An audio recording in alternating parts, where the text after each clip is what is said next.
ជំរាបសួរបងថ្ងៃនេះគឺ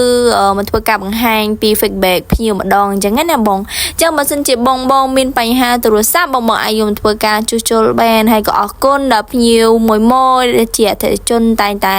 មានទំនុកចិត្តយកទូរស័ព្ទមកធ្វើការជួសជុលនៅហាងប្អូនណាអញ្ចឹងបើបងមានបញ្ហាដូចជាបែកអេក្រង់បែកខ្នងក្រោយឬក៏បងមានបញ្ហាកញ្ចក់ឡើងឆ្នូតឬក៏ការដោះ icon ផ្សេងៗបងអាចយកទូរស័ព្ទមកធ្វើការជួសជុលបានឬក៏ឆាតចូលក្នុង page ក៏បានដែរគឺខាងប្អូនរីករាយនឹងតបជូនគ្រាន់តែជិះចូលតាម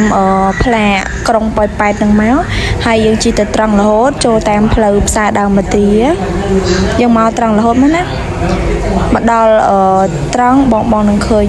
ផ្លាកហាងនំប៉័ងកៅកៃនៅខាងស្ដាំដៃបងមើលមកខាងឆ្វេងគឺឃើញផ្លាកហាង PX ចា